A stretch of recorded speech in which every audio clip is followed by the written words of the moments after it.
여러분 안녕하십니까? BTV 주말 뉴스 시작합니다.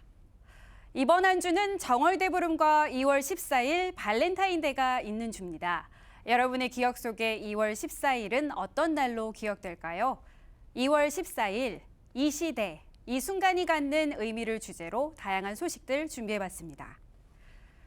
언제부터인가 우리에게 기념일로 자리 잡은 2월 14일 발렌타인데이. 소중한 사람, 사랑하는 사람에게 달콤한 선물로 마음을 건네는 날로 자리 잡았는데요. 첫 기사는 오늘날 발렌타인데이를 즐기는 시민들부터 만나보겠습니다. 강현준 기자입니다. 발렌타인데이를 맞아 꽃 만들기에 한창입니다. 직접 조립한 장난감 꽃으로 연인에게 꽃다발을 선물합니다. 발렌타인데이라고 사실 뭐 특별하게 생각하진 않고요. 그냥 뭐 서로 뭐 같이 있는 시간? 그리고 또 여자친구가 항상 초콜릿을 만들어 줘가지고 네, 같이 만들 때도 있고 아니면 네, 주고받고 하는 그런. 가장 사랑하는 사람이 생각나고요. 같이 보내야겠다는 생각이 들어서 간단한 선물이라든지 꽃이라든지. 아이와 함께 특별한 추억을 남기기도 합니다. 발렌타인데이에 할머니, 할아버지랑 사촌들 집에 초대해갖고 맛있는 거 먹고 지낼 거예요. 꽃놀이 축제나 아니면 뭐 만들기 축제 같은 거 있으면 가고 싶어요. 좀 찾아가서 이런 체험도 좀 해보고 즐겨보려고 이렇게 많이 인터넷 검색도 해보고 그러는 편이에요. 발렌타인데이를 기념해 편지와 함께 연인에게 건네줄 다양한 초콜릿도 고릅니다. 남자친구한테 초콜릿 주고 남자친구랑 하루 보내려고요. 2월 14일 발렌타인데이. 사랑하는 연인은 물론 좋은 사람들과 마음을 나누는 즐거운 축제로 자리한 모습입니다. BTV 뉴스 강현준입니다.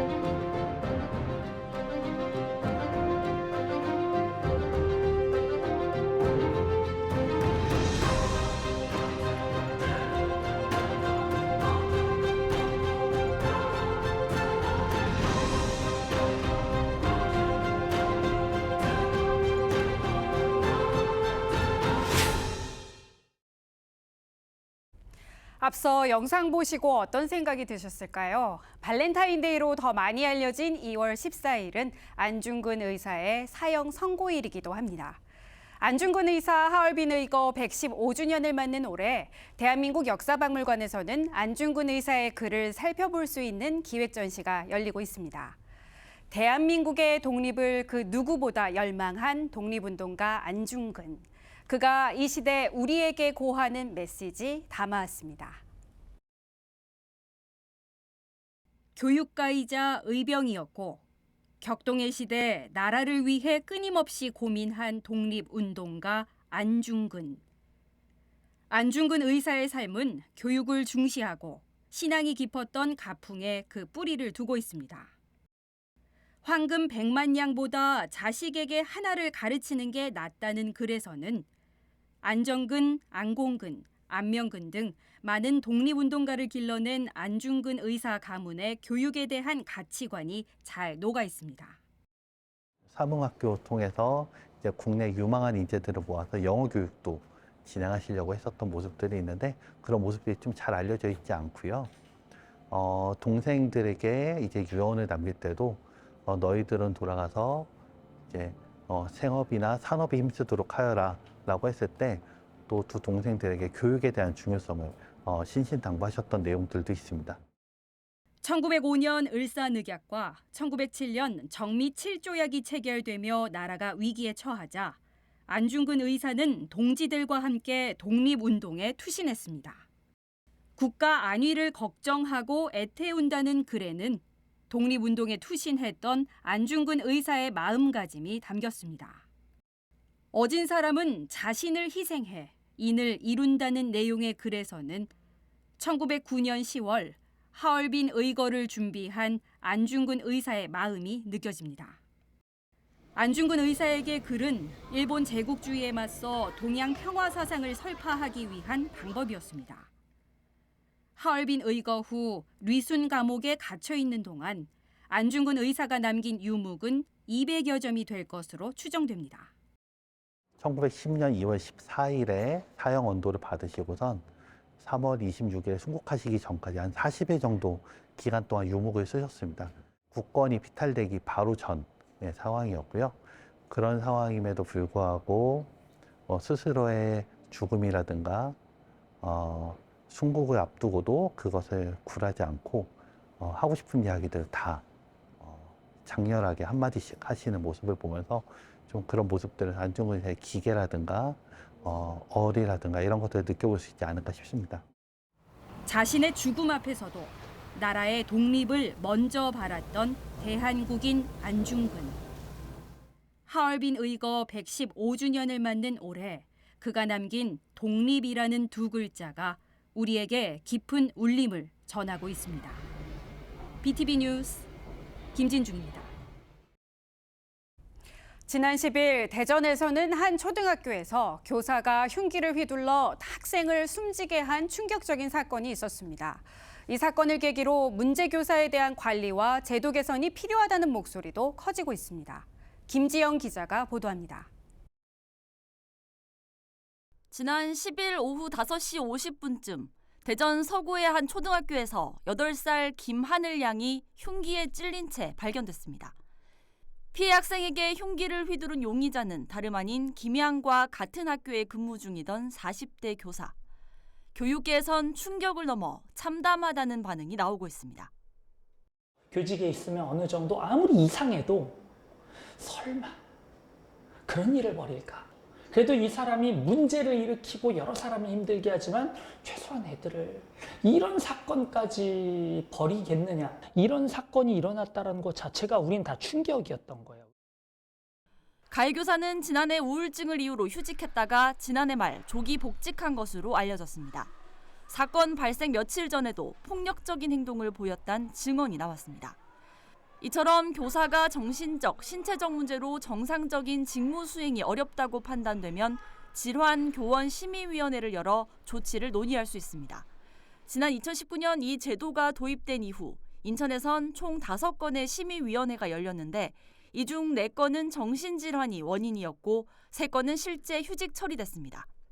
그럼에도 학교 현장에선 여전히 실효성 있는 제도 개선이 필요하다는 목소리가 나오고 있습니다. 문제가 있는 이른바 폭탄 교사가 있더라도 당사자의 반발 등을 이유로 적극적인 조치를 취하지 못하는 경우가 많다는 겁니다. 인간적인 관계가 굉장히 작용을 할 것 같아요.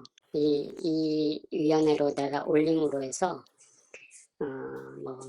최고 면직까지도 될 수 있고 이것을 어떻게 자연스럽게 위원회 회부하고 하느냐 그리고 위원회에서 예를 들어서 큰 문제가 아니라고 판단돼서 다시 원직 복직할 때의 문제 이런 것도 어쨌든 작동을 하는 것 같아요. 이와 관련해 도성훈 교육감도 교원의 심리 상태 점검을 비롯한 전반적인 시스템 정비를 촉구한 상황. 제도 실효성을 높이기 위한 후속 대책 논의에 관심이 쏠리고 있습니다. BTV 뉴스 김지영입니다.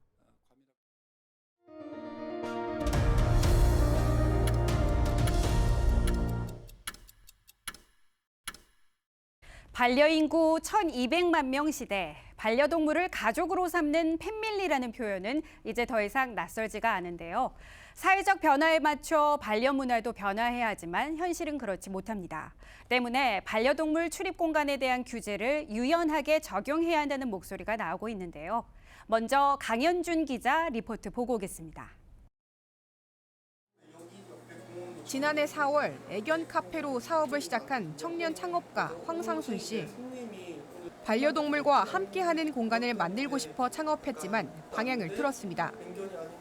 알고 보니 식품위생법에 어긋났기 때문입니다.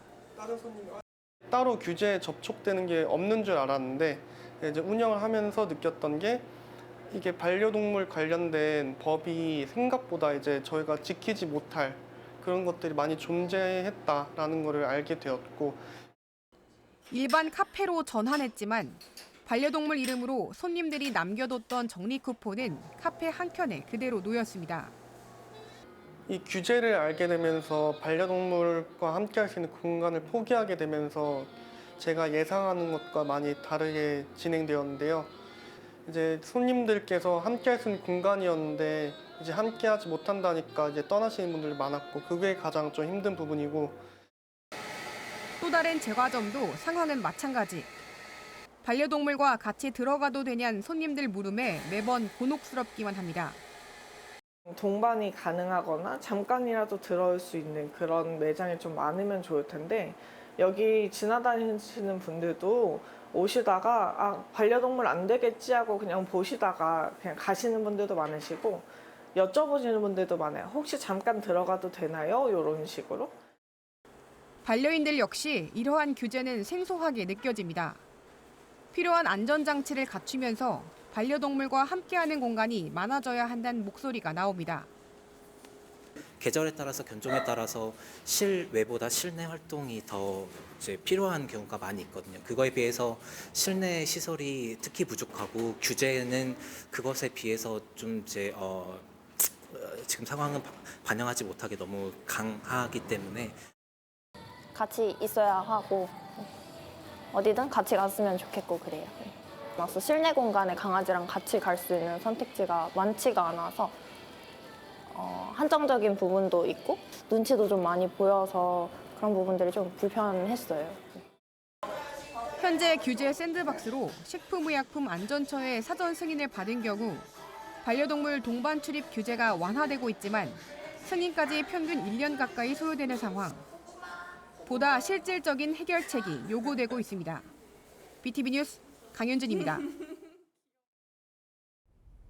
반려동물 천만 시대라고는 하지만 식품위생법상 개와 같은 반려동물과 사람은 한 장소에서 음식을 먹을 수 없습니다. 이 기준에선 반려동물 식당과 애견 카페는 모두 불법이라고 할 수 있는데요. 그래서 만들어진 것이 바로 규제 샌드박스 실증 특례 제도입니다. 기존 규제로 실행하기 어려웠던 서비스를 일정 기간 예외로 허용해 주는 건데요. 하지만 신청 시 실증 계획서 등 5개가 넘는 필수 서류를 제출해야 하고 안전 문제 예방 대책을 포함해 반려동물 목줄 착용 등 가이드라인을 지켜야 합니다. 현재 서울의 규제 샌드박스를 통해 반려동물 동반 출입이 허용된 업체는 40여 곳에 불과합니다. 일각에선 법 개정이 필요하다는 목소리도 나오는데요. 강서구 등 일부 자치구에서는 조례 제정 움직임도 있습니다. 관련 내용은 또 후속 기사를 통해 전해드리도록 하겠습니다. 반려견 키우시는 분들은 지역의 공원이나 한강변 등 산책하는 경우 많으실 겁니다. 서울시는 지난해 청계천 일부 구간을 반려견과 함께 출입할 수 있도록 하는 시범 사업을 진행한 바 있는데요. 시민들의 찬반 의견 속 제도화는 쉽지 않은 상황입니다. 이 사업 현재 어떻게 추진되고 있는지도 이어서 짚어봤습니다. 지난해 9월 20년 가까이 금지 상태에 있던 반려동물의 청계천 출입을 취재할 당시 시민들은 반려견 출입에 대한 다양한 의견을 전해줬습니다. 걱정이 되는 부분은 배변 처리와 개목줄 착용 등의 패티켓 준수 여부였습니다. 잘 치우고 하면은 서울시에서 임시적으로 좀 강아지들 들어오는 거 허용을 해도 괜찮다, 나쁘진 않을 거다. 그게 나쁘진 않죠. 근데 이제 뭐 이렇게 막 그냥 어떤 때 다니다 보면은 배설물이 막 그냥 치지도 않고 그거 막 나도 몇 번 밟아봤어요. 그런 건 안 좋죠. 강아지가 산책할 수 있는 공간, 사람들이 산책할 수 있는 공간을 나눠서 하다 보면 좀 괜찮지 않을까. 서울시는 지난해 9월부터 12월 말까지 3개월 동안 청계천 황학교 하류에서 중랑천 합류부까지 4.1km 구간의 반려동물 출입을 허용했습니다. 시범 운영 기간 동안 청계천에 반려동물과 함께 방문한 시민 수는 일평균 65명 정도. 같은 기간 이루어진 설문조사에서 반려동물 출입 허용 구간 확대에 대한 찬성 의견은 52%, 반대는 39%였습니다. 지난해 10월 청계천 내 반려동물 동반 출입 허용 내용을 담은 청계천 이용 관리에 관한 조례 개정안이 발의됐지만 소관 상임위원회인 도시안전건설위원회의 문턱을 넘지는 못했습니다. 제도화하기에는 시민 안전과 펫티켓 준수 등 우려의 목소리가 더 컸기 때문입니다. 지금 서울 시내에 있는 모든 하천 중에서 어느 하천도 반려동물의 어떤 입장을 명시적으로 막거나 하지는 않는데 이제 유독 청계천만 조례로서 반려동물의 지금 출입을 금지하고 있는 실정이거든요. 좁은 구간에서 시민들이 많이 애용하는 하천이다 보니까 청계천이 좀 안전에 문제가 있을 수 있다라는 우려의 목소리가 있어 왔고요. 시민분들의 목소리를 더 폭넓게 들어보자라는 심사위원님들의 의견이 있으셨어요. 서울시는 오는 6월 말까지 반려견 출입 시범 사업을 연장하기로 했습니다. 시민 요구로 시작된 시범 사업의 혼란을 줄이고 시범 운영 기간 동안 다양한 시민 의견을 모니터링하기 위해서입니다. 서울시의회는 이달 18일부터 열리는 이번 회기 관련 안건을 재상정해 청계천 내 반려동물 출입 허용 내용을 심의할 예정입니다. 서울의 반려동물 양육 인구는 90만. 반려동물과의 청계천 산책은 시민의 기본적 행복권 보장이라는 목소리가 나오는 가운데 청계천 내 반려동물 출입이 제도화될 수 있을지 관심이 쏠리고 있습니다. BTV 뉴스 김진중입니다. 지난 12일은 한 해 첫 보름달이 뜨는 정월 대보름이었습니다. 서울의 지역 곳곳에서는 정월 대보름 맞이 행사가 열렸는데요. 주민들의 품앗이로 의미를 더한 종로구 평창동 대보름 문화 현장에 강혜진 기자가 다녀왔습니다. 흥겨운 꽹과리와 장구 소리가 종로구 평창동에서 울려 퍼집니다. 풍물패의 힘찬 지신 밝기는 매서운 추위도 이기게 합니다.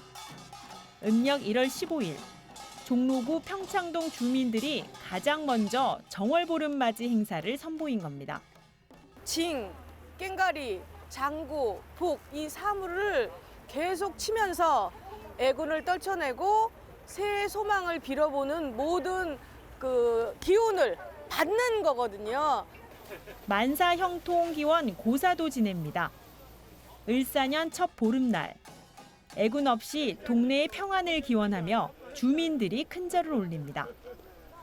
부럼 대신 떡과 편유, 전 등 정월 대보름 음식을 담아 주민들과 새해 인사도 나눕니다. 해마다 할 때마다 도와주셔서 너무 감사드려요. 괜찮아요. 새해 복 많이 받으시고요. 네. 아유 감사해요. 네. 식사 많이 하세요. 네. 야외에서 열린 대보름 문화행사와 밥상은 모두 평창동과 구기동 주민들이 준비했습니다. 손수 장을 보고 음식을 만들어 이웃과 밥 한 끼 먹는 대보름날, 춥지만 마음만은 따뜻해집니다. 이게 준비할 때는 굉장히 힘들었어요. 하루 장 보고 하루 준비하고 했는데 이런 기회 아니면 주민들이 모일 수가 없거든요. 그래서 이렇게 춥지만 이렇게 많이 모여주셔서 굉장히 감사하고 오늘 전부 우리 주민들이 모여서 맛있는 식사도 하시고 올 한 해 애군을 떨치기 위해서 저희 주민들이 마련한 것입니다. 동네 어린아이와 어른이 함께 전통놀이도 즐깁니다. 처음으로 육가락을 던지는 아이들. 오랜만에 윷놀이를 즐기는 어른들은 옛 추억을 떠올려 봅니다. 흔치 않은 제기차기와 투어놀이에 세대가 공감하는 정월대보름 행사입니다. 어른들이 옛날에 하던 이런 전통 관례 행사를 제가 직접 경험해보니까 되게 재미도 있고 저도 어렸을 때 윷놀이 해보고 이런 거 해봤었는데 이런 거 다시 해보니까 되게 감회가 새로운 것 같아요. 그리고 또 이렇게 날씨는 춥지만 이렇게 동네 분들 다 모여서 이렇게 잔치하니까 되게 마음이 따뜻해지는 것 같습니다. 이날 행사는 종로구 구기 평창동 주민자치위원회와 지역 상권의 품앗이로 마련됐습니다. 정월 대보름의 세시 풍속으로 평창동 주민들은 애군을 쫓고 행운을 기원하는 전통 문화를 이어갔습니다. BTV 뉴스 강혜진입니다. 한 해의 첫 보름달이 뜨는 정월 대보름. 선조들은 이날 음식을 만들어 나눠 먹으며 한 해의 건강과 행복을 빌었습니다. 대보름에 먹는 음식으로 오곡밥과 나물이 대표적인데요. 대보름의 의미를 잃지 않으면서 건강까지 챙길 수 있는 음식을 권예솔 기자가 알려드립니다. 예로부터 선조들은 정월 대보름에 음식을 만들어 나눠 먹으며 한 해의 건강과 행복을 빌었습니다. 오곡밥과 나물처럼 잘 알려진 정월 대보름 음식 외에도 먹거리는 많습니다. 조선시대 버블티라고 불리는 떡, 화채, 원소병. 찹쌀가루를 빚어 만든 떡에 잣과 유자, 대추 등으로 속을 채운 후 꿀물에 띄어 먹는 음료입니다. 밤하늘에 떠오른 보름달을 닮았다는 원소병에 마음을 담아 무탈한 한 해를 기원해 봅니다. 달이 풍요를 의미한다고 합니다. 그래서 정월 대보름을 맞이하여 이러한 풍요를 기원하면서 먹었던 음료라고 보시면 됩니다. 대보름에 먹는 음식엔 각종 무기질과 비타민이 풍부해 환절기 건강관리에 도움이 됩니다. 하지만 1인 가구와 맞벌이 등으로 바쁜 현대인들이 직접 챙겨 먹기는 쉽지 않습니다. 그럴 땐 복삼을 추천합니다. 각종 채소에 밥을 싸 먹는 음식으로 복을 모은다는 의미의 복삼. 주변에서 쉽게 구할 수 있는 식재료로 준비 과정도 간단합니다. 살짝 데친 머위나 케일 또는 묵은 김치나 김을 활용하면 됩니다. 부족한 단백질은 참치와 고추장 등을 볶아 만든 양념장으로 채울 수 있습니다. 사실 김에다가 저희가 밥을 싸는 것 자체도 복삼의 의미를 가지고 있기 때문에 너무 어렵게 접근하지 마시고 새로운 방법으로 많이 시도해 보셨으면 좋겠습니다. 인스턴트 음식에 익숙해진 현대인들에게 추천하는 몸에 좋은 건강식. 애군을 쫓으며 건강한 봄을 준비하는 데 도움이 되길 바라봅니다. BTV 뉴스 권예솔입니다. 우리가 지금 보내고 있는 이 시대, 이 시간의 의미는 과거의 역사 속에서도 또 우리가 마주하고 있는 현 시대의 여러 사건, 사고들 속에서도 찾을 수 있을 것 같습니다. 세상에서 가장 값진 지금 이 순간, 의미 있고 소중한 시간들로 채워가시길 바랍니다. 오늘 전해드린 소식은 여기까지입니다. 시청해주신 여러분 고맙습니다.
BTV 뉴스를 더 많이 보고 싶으시다면 여기 구독 버튼을 눌러주세요.